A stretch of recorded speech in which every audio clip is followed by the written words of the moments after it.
This is Low Expectations, episode 14. I'm Anthony Weaver, and I'm rolling solo on this intro. Gary and I decided to dig into the archives for this episode. The busy summer just caught up to both of us.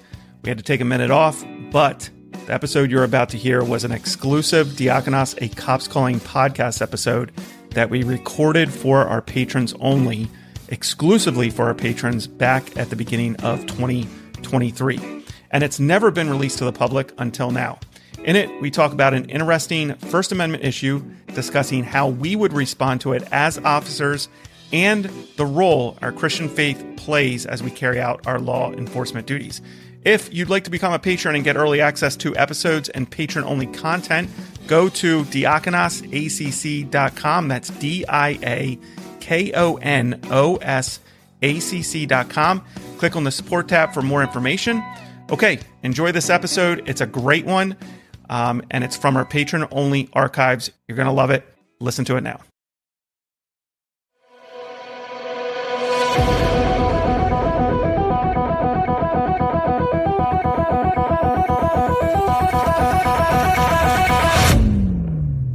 I got you. I feel you, bro. I feel you, bro. Yeah, don't forget to push record, man. No, it's recording. Yes. This is Diakonos patrons only. Yeah. A short. This is something that what you're going to call it, a short? I don't know. I mean, this is something we want to try to do this year. Okay. We want to try to do Was a this couple your more. resolution? One of your resolutions? It was one of my resolutions. A goal. To do. Because you're a goal setter. Not only are you a trend setter, you're a goal setter. And I like that about you. I don't know if I'm a goal setter or a trend setter. And as we learned the last Low Expectations, I am not. But actually, as we got into it a little bit, you do. No, you made me set a goal. Yeah, well, that's what I do. What was my goal? That's part of my my trend setting. I make people set goals. I love it, man. Especially you. I know. I got to push you, man. You push me in certain areas, so I got to push you. That's why we're good for each other. All right, yeah. But yeah, no, I don't know if I'll call it a short Diakonos. I mean, how many names can you actually have? I don't know. But basically, this is like out of appreciation for your patrons. That's why you're doing this. That is purely what this is. It's our ability to sit down and just pick apart a video or something in current events that we see, so we can just take 20 minutes, half hour, maybe even less. I don't know. Yeah, and thankfully gas prices are cheap, so it's like easy for me to just buzz over here and it doesn't really cost me anything. You know, gas prices are super low and stuff. I know, and luckily inflation's low. Eggs cost like $7.50 for 18. I'm paying you so much. Oh man, basically. Dude, you're a media mogul, dude. The funds keep flowing in. It's like, it's pretty wild. Actually, it's just time with me. That's worth it, dude. That's worth it. Time with me, and I give you good beverages. That's the bottom line. You should always take care of me. So, all right. So we're breaking down. This is what we're breaking down. I'm just going to get right into it. All right. All right. So there's this video. It's new. It is a newer video because I did look into it. I wanted to make sure that this was a newer video, nothing that happened 2 years ago. Yeah. So this happened at Mall of America. And by the way, this link to this video is up on my patrons only Facebook page. Nice. So if you're a patron and you're on Facebook, we have a patrons only page. If you're not part of that page, let me know. I'll get you on it. I think all my patrons that are on Facebook are on the page, but there is a link to this video on that page. And basically it's a gentleman who's at Mall of America in Minnesota, right? Minneapolis. Is it Minnesota, I think? Yeah. So he's at Mall of America, and two mall security guards approach him and basically tell him that he has to leave because of the shirt he's wearing. So what's on that shirt? The shirt is like a bright colored shirt. It's an ugly shirt. Let's just be honest. Yeah. It's a terribly ugly shirt. It looks like a construction worker's shirt, like a t-shirt that's that reflective yellow. That's what it is. But Gary, I don't care what the shirt looks like. No, I just want to make, and he's wearing it over top of a long sleeve shirt. Right. Yeah. So the shirt says, I think on the front, it says Jesus is the only way. And on the back, it says Jesus saves. Well, let me correct you first. Okay. It says on the front, it says Jesus saves. On the back, it says Jesus is the only way. That's right. And in between that, so it's like Jesus is the only way. In between, like right underneath Jesus is coexist, like that bumper that you've seen on like beat up Saabs, like a Volvo sticker. Yeah, it's terrible. But we could get into what that actually means. I actually did some like show prep because I knew this was for your patrons, and I wanted to be like The coexist. coexist. What that means? I looked Go at ahead. it. Yeah. So, but yeah. So the coexist is there, but it's crossed out. Correct. So and it says Jesus is the only way, Jesus is the only way, and the coexist is crossed out. it's crossed out, right? Yeah. Go into coexist a little bit. So in 2000, Okay. this guy from Poland entered this contest to come up with a logo for coexist. I think it was I think it was for coexist. Okay. And it was sponsored by this museum out of Israel. So this guy like comes up with coexist, and the original artwork, like he's like an artist, design guy or whatever, and the C was the half moon for Islam, and then I guess the X would have been the Star of David for Right. Jewish religion, and then the cross obviously was the T. Right.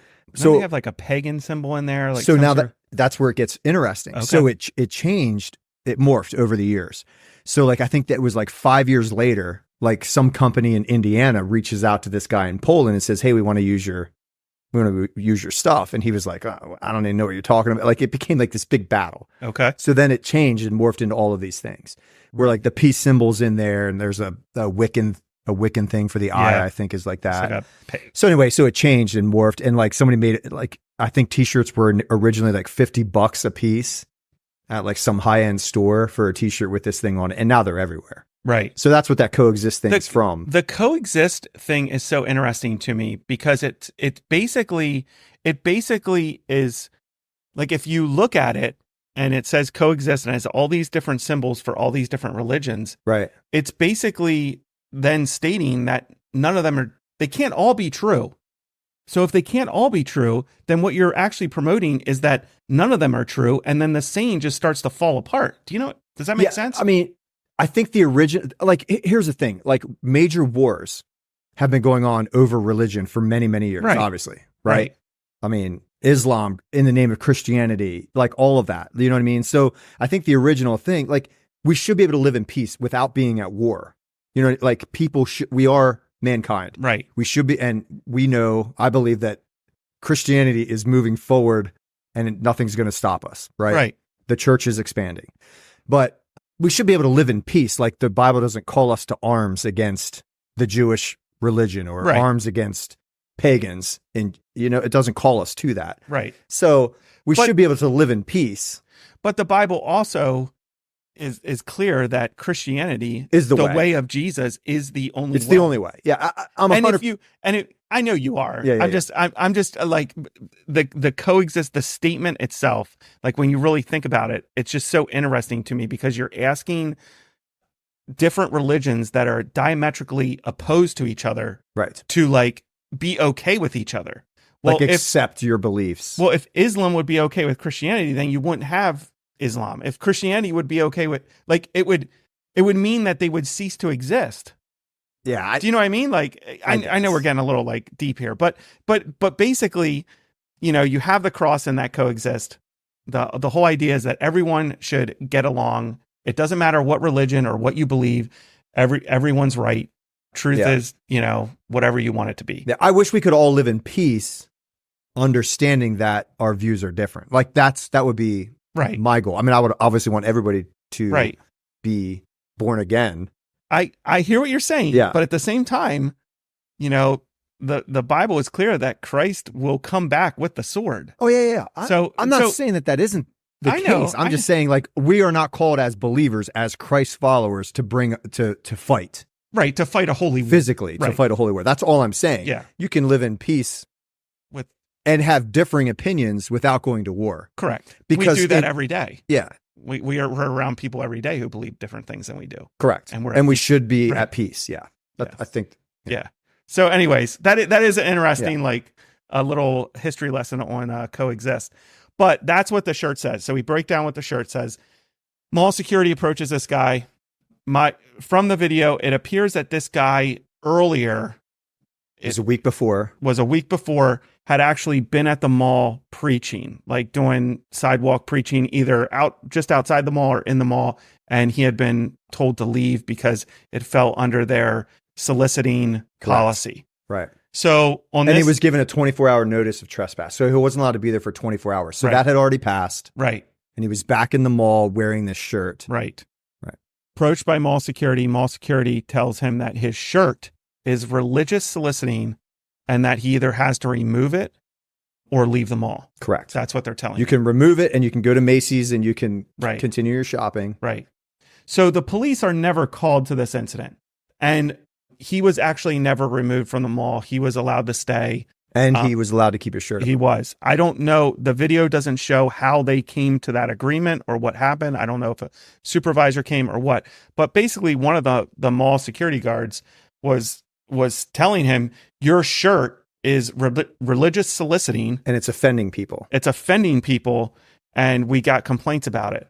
So that in and of itself is just interesting to me. Soliciting to me is you are trying to sell a service or a product. Like religious soliciting, I guess you're trying to sell or convince people of your religion. Right. I don't know. But this is the reason they were asking him to leave. So I saw this video. Yeah. Did you have any more to add about the incident, like the interaction? I don't think so. It is unfortunate that it wasn't, the whole thing isn't shown. I mean, Right. I tried to look for it a little bit. I couldn't find the whole video because I would like to see how long it went or what actually, because again, we're being only- manipulated. Correct. We talk about this all the time. Like we're seeing being manipulated. We're seeing like a minute and a half, I think is Yeah. the video is a minute and 40 seconds or Yes. something like that. So you're seeing a small clip of it.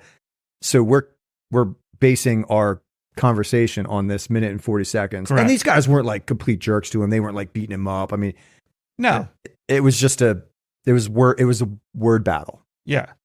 And it was them basically saying, hey, because of this t-shirt, you need to leave. Yeah. Or you need to take the shirt off. Right. And he was respectfully arguing. He wasn't like, I didn't feel like he was being loud or obnoxious. No. He even, admitted to the fact, like, I'm not here preaching. Like I'm I just was before. wearing a It's shirt. kinda- Like yeah. you guys directed me not, to preach on the property, whatever.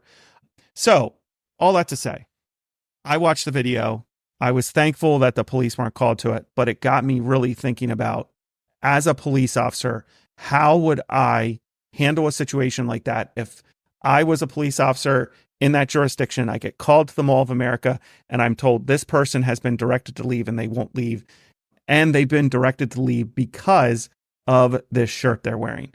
How would I handle that? Right. And I think it makes for a very interesting conversation in light of this idea of, at what point do we stop just doing our job? Is there ever a point where we stop doing our job? I know we've had discussions like that in regards to COVID Yeah. and some of the stuff that was going on during COVID. But yeah, when you saw the video, I had a pretty strong reaction to it, but I'm just curious, like, what did you put yourself in the shoes of a police officer if you had to respond there, or were you just simply observing the video and trying to see if you agree with what was going on in the video? I did both. Okay. Yeah. You're not going to like my answer though. I think I won't know what I'm going to do until I'm there. I've tried to run the scenario. Like, what if I have to do that? Here's the thing. It's private property. Mm-hmm. I think this is the way I thought this through. It's your property. You can ask whoever you want to leave. Mm-hmm. And they have to leave. And I think that's crazy. So if it was a black person and they were told to leave and they told me, well, because he's black, he has to leave. Like, that's not going to happen. Okay. You know what I mean? What about freedom of speech, freedom of religion? Sure. Okay. Yeah. So that's where I'm going back and forth. I'm like, is this the one that I would be like, hey, this is a civil thing. You guys have to work this out. Don't fight about this, and then walk Right. away. I think maybe I think I would be comfortable in this situation doing that. I think because I've been on the job I'm done. I'm Right. I'm on my way out. So, but I think a new guy, like, man, that's a hard decision. Cause you're like, you call a boss and you'd be like, hey, you can talk to my supervisor. Like, maybe you can say, look, I'm just a new guy, or, hey, I'm just a guy. Let me call a boss and have them deal with it. Right. Like basically punt it up the chain to make that decision. Be like, hey, I think this guy has a right to be here. Like, he's just wearing a shirt. Like, it offends somebody, but like, hey, look at this girl. Her cleavage is hanging out. Is that slightly offensive to a child? Maybe. I don't know. Like, Right. so you can play that game and then maybe just play dumb as a cop and then push it up the chain, let a boss deal with it. But that kind of seems weak. But this is one I think I would probably stand up for and be like, look, you guys got to deal with this, figure it out yourselves. Like, and hey, man, I think you have some constitutional rights here. Like, you could probably do something about this. And hey, you guys could probably do something too. Like, yeah, maybe lawyers have to get involved in this one. Yeah, it's one of those cases that, man, it's just so interesting. And I think the longer I'm on the job, the more I think about cases like this. Yeah. Because the more, I think one good thing COVID did for me is kind of make me think critically about where does the government's authority end? Okay. And so, if you think of spheres of authority, so, obviously the government doesn't have authority in my home and how I run my home, or how I, the government doesn't have authority in the church and how, the church operates. Just as I don't have authority to tell the government how to run, that they have a sphere of authority that I can't interject myself into. Now, it is a little different in the USA because it's a constitutional republic. So it is a little different in respect to that. But in regard, so what makes this what would make this a crime in Pennsylvania is not the fact that he's wearing the shirt. It's at the point where someone who has standing and the authority in the mall to tell that person to leave, and then that person chooses not to leave. So it might be helpful to kind of break down a law here. So in Pennsylvania, it's called a defiant trespasser. A person commits an offense if, and I'm reading directly from the law right now, knowing that he is not licensed or privileged to do so, he enters or remains in any place as to which notice against trespass is given by, and there's a list of reasons, but one of them is actual communication to the actor. Right. So at that point where the security guards are telling him, you have to leave. Right. If you're not going to take the shirt off, you have to leave. Then by Pennsylvania law, if he refuses to leave, he is then committing the crime of trespass. My issue is that he's being told to leave because of something that violates, in my opinion, his First Amendment right to wear a shirt that says whatever he wants it to say. Now, are there parameters to that? Because, if you have a shirt on that, says something extremely offensive, extremely sexual, are there parameters to that when you're in a mall around kids and children and other people? That is the whole big argument we're having in this country right now. Like, where do those, First is there a line or is there a line? Like, it's kind of what we're talking about. Right. And who gets to say what the line is? And the First Amendment, I think, is based on this idea that of a moral people. Right. Because of the founding fathers and the culture at that time. The culture, the idea that there was a higher authority, whether or not they were, actual Christians or, where their theology or whatever they were. Right. Yeah. Wherever their theology lied, they did believe in a God, a higher power, and they believed people were called to live a certain way. I mean, there's nothing wrong with us saying that if our founding fathers would see what is going on in our day and age, they would be rolling in their graves. I mean, you look at things like abortion and, some of the taxation stuff, and, they establish things to prevent things like that from happening. So that's where I, as a police officer, if I'm going into something like that, I basically landed on I would not. I would not. You would never removed him. I would not remove him. Even if I get there and they're like, we have a policy here, against offensive T-shirts, offensive things, and a shirt about Jesus does not affect and offend the sensibilities of most people.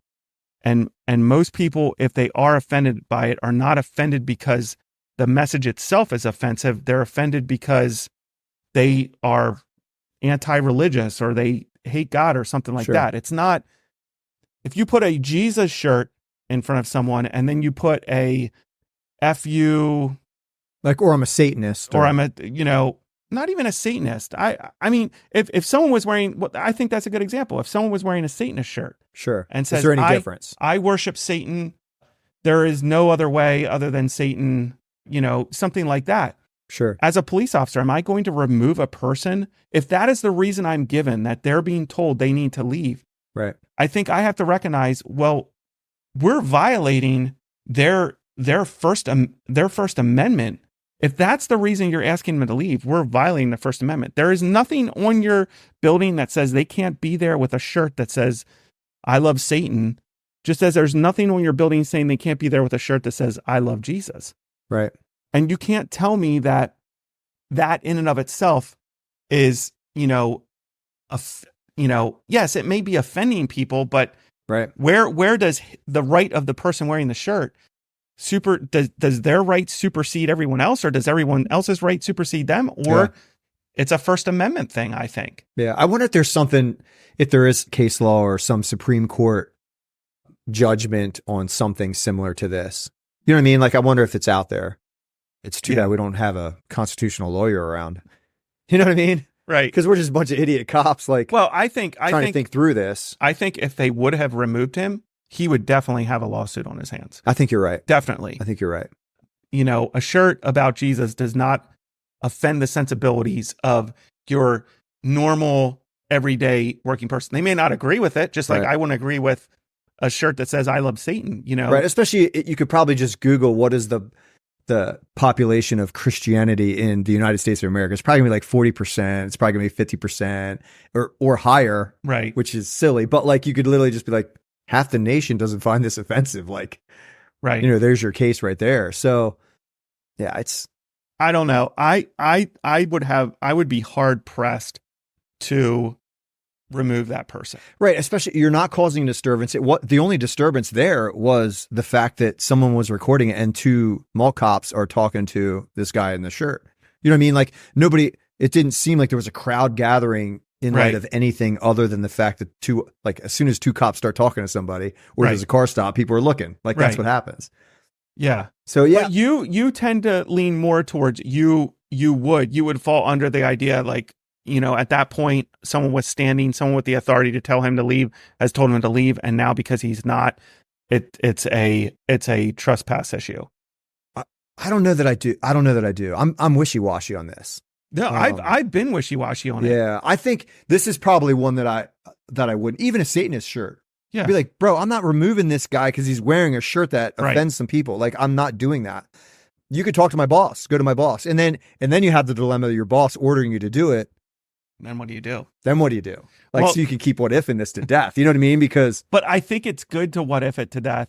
I did talk to one other officer recently about this. About this particular video, and they brought up the fact that they would probably do it, but they would first talk to the authority, the person with standing, whether that be the security guards, like the owners, or the owner or manager or someone in authority there that has the right to expel trespassers and tell people to leave, and explain to them, if you do this, you're probably going to be facing a lawsuit. Right. And then talk to the person who you're telling to leave and explain to them, you have a lawsuit here, and I will be a witness for you. Yeah. And I believe that your rights are being violated. I mean, you could even say, I think you could say that and be, like, but then you are if you believe their rights are being violated, then you're partaking in the violation of those rights if you remove them from that business. Correct. You for open that yourself reason. Up for sure. Yep. Especially if the person's like, I'm not leaving, you're going to have to physically force me to leave. Yep. Then what? I'm not doing it. Yeah, I think I wouldn't either. I'm not doing it. I'm a persuasive guy, and there's lots of people who would just tell me to pound sand, but like, I'm pretty persuasive, and I think you could have that conversation with the management and the person, right, and probably come to some type of solution. You have to spend some time, which is annoying because who wants to be dealing with that? Nobody wants to deal with that. It's super silly to me. Yeah. So I think I would just spend time talking to, if I'm called there, it's not happening right away. Right. And literally it's gonna be like, well, find me the management like you're a mall cop. Like, I'll find me a manager. And I would explain that. I'd be like, find me a manager, Paul Blart. oh, Blart, get on your little Segway here. Go find me a. You ever see that movie? Yeah, it's super funny. I think there's a couple of them in there. I think so. I think there's two, at least two, I think. Yeah. The other thing, I think the other like facet to this conversation is it's one thing if you have a police officer that's going, just regular Joe Blow police officer. For me and for you as Christians and also police officers, I think there's another little wrinkle to it. And I want to read you Matthew 22, 37 to 39. All right. And bring this into it. Bring it on me. Okay. And he said to him, this is Jesus talking and answering a question. He says, you shall love the Lord your God. To the religious leaders. To the religious leaders, they're asking, what's the greatest commandment? He said, you shall love the Lord your God with all your heart, with all your soul, and with all your mind. This is the greatest and foremost commandment. The second is like it. You shall love your neighbor as yourself. So when I look at this, I'm also looking at this aspect of, as a Christian in that moment, a gentleman who's wearing a shirt that is providing truth that, is it really going to change hearts and minds of people in the mall? I don't know. But he's presenting a spiritual truth, Christian truth, something that I believe, and my ultimate authority is to God and loving him with all my heart, mind, and soul. And so in that moment, am I violating my beliefs as a Christian and the ultimate authority in my life by telling a gentleman who is presenting the truth of the gospel to leave and forcing him to leave? Yeah. That's interesting. I didn't think about that. Yeah. Yeah, like, are you part of his like Jesus also said that, like, if they persecuted me, they're going to persecute you. So this guy's being, I'm using persecution as like a very, very low end persecution here. He's not being like tarred and feathered, right, hung on a cross upside down and burned. Like, it's not that type of persecution, but it is minor persecution in that he's not allowed to walk free in a free land.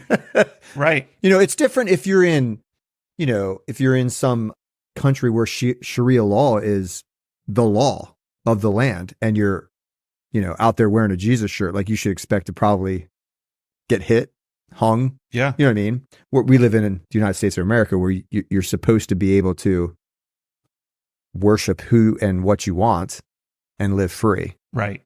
So, yeah, that's interesting. Yeah. I think that adds another layer for us.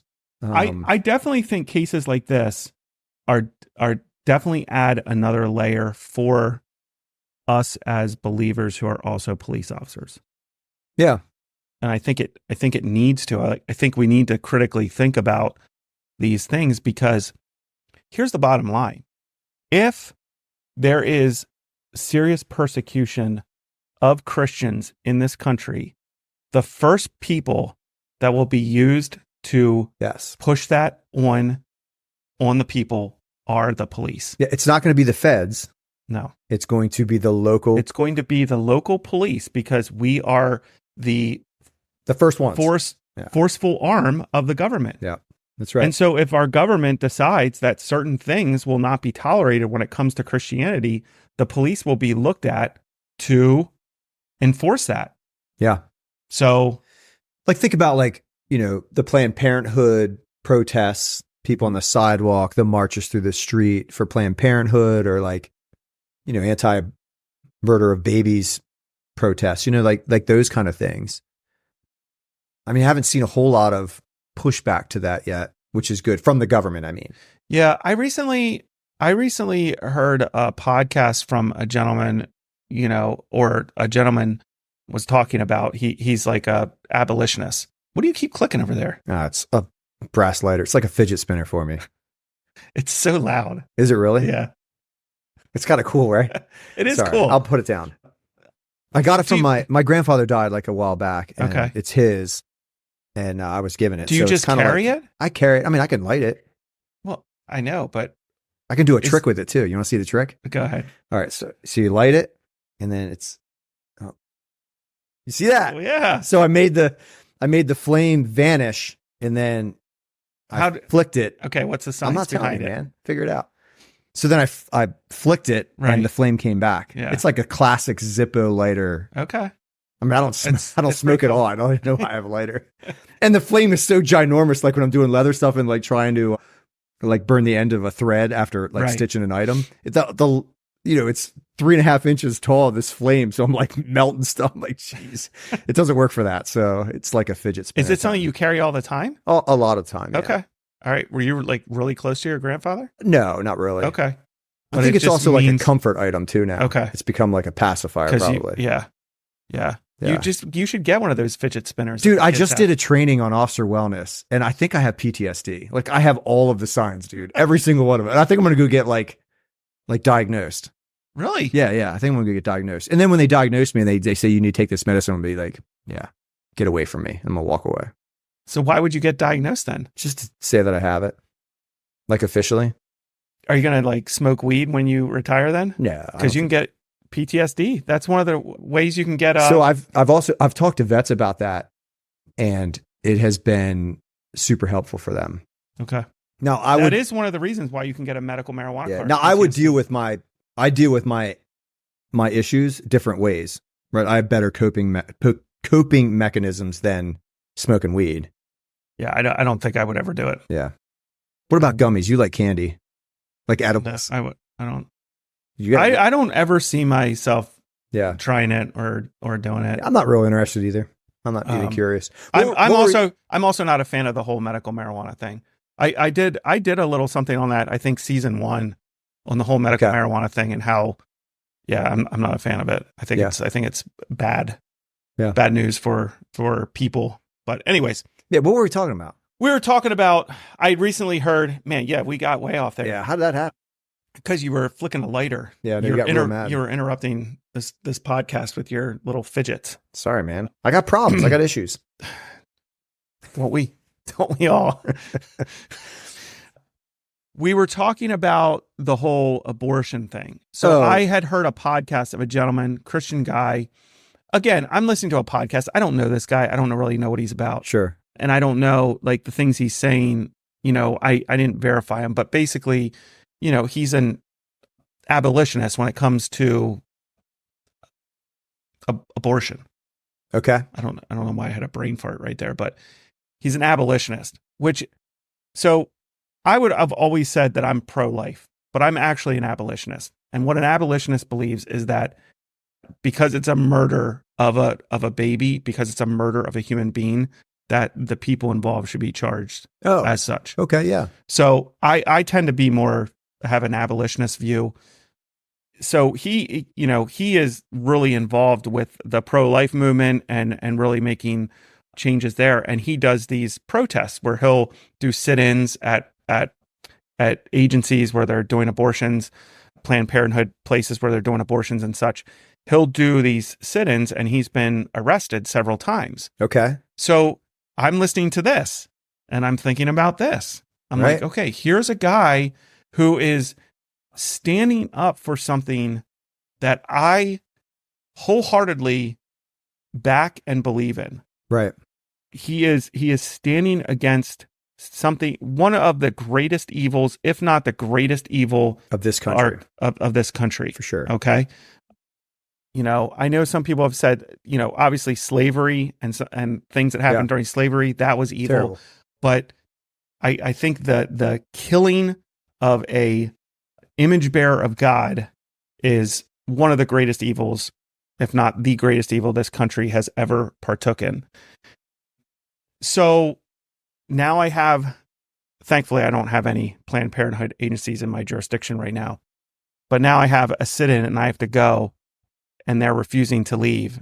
Am I going to arrest those people? Now, I did not put a ton of thought into this because it's not something I have in my jurisdiction, but I think, these are things, the longer I go in my career, the more I think of. I don't think I thought about these as much when I was younger in my career. Sure. Because you just want to go chase the bad guy. You're not thinking about... You're not really thinking about... Well, I think it's like anything. You're immature in what you're doing. Sure. So as you mature, not only in your job, Right. but in your faith, in your understanding of what's going on around you, your eyes are opened a little bit to the government and where their sphere of influence lies, and when you maybe think they're overstepping, Right. those sort of things. But you're firmly cemented in the government. You're an arm of the government. Right. And you have Romans 13 that calls for the submission to government. And what does that mean in the context of our country? And, Yep. all these things you start thinking about and digesting and trying to sort through. Yeah. So I think it's just a really interesting. I saw this video and immediately I was like, I want to talk to Gary about this. I think it would be a great patron episode. It'd be cool to get some discuss. interaction with your patrons too on this one, just because it is it's super interesting. I put the link out on the podcast patron Facebook page. I'll see if there's any interaction on there, if people express opinions or anything like that. But yeah, so I don't know if we really landed anywhere, but I think we landed that like we wouldn't remove him. We wouldn't physically remove him. Yeah. We would have to. But see, what's interesting, I think you kind of came in more like you would remove him, and you kind of like changed now a little bit. No, I'm trying to remember what I said. I say a lot of things all the time. Well, you told me that you didn't think I would agree with you. So I took that to mean that you were more leaning to the side of you would probably have them removed because since they were told to leave and it's a private property and blah, blah, blah, that. I think initially I was just thinking like, okay, I'm just going to answer his question. That's like, well, look, they've asked him to leave. He's got to go. Right. But then as I think it through, there's other way to handle that. Yeah. And that's by talking. And I'm a pretty good talker. You are. You're a better talker than me. Yeah, maybe. No, definitely. All I've been doing is interviews there for the last 12 and a half years. Not the only thing, but like that's like major part of my job. But in the moment when we work together, you were always a better talker than me. I have a pretty short fuse and I get to a point where I'm like, you're done. You're dead to me. Not right. Not like literally dead to me, but you're going to jail. Like right, I'm done. Yeah. And my line is way before your line. Yes. Yeah. Which isn't a good thing. It's gotten better over the years, but there's still moments where, well, like I was saying on our last Low Expectations, like I need to work a little bit on my temper because another resolution. There's certain things that really push my buttons. Yeah. Like when someone tells me how to do my job. Yeah. I don't know what that is. Like a civilian tells you how to do your job. And it's even worse when the civilian just interjects themselves into something I'm doing. They're not even involved. Like they're a third party. Yeah. And they just come along because they're a family member or whatever. And then they start telling me what I need to do and how I'm wrong. You don't like it. Oh man. That really pushes my buttons. Yeah. Yeah. I gotta work on that. All right. Well, that's cool. I usually get like sarcastic or like, I act like I'm dumb and just try to and I'd manipulate them and usually get what I want. I was talking with an officer recently about officer complaints. You okay? And just how should those be handled and everything. Yeah. And so that's another interesting topic we could get into sometime. Because you have a story from years ago. We're not going to get into it right now. But I remembered this today where you got a complaint and you had a very bad experience. Yeah. So we might want to do that on a patron only. I don't know. Probably.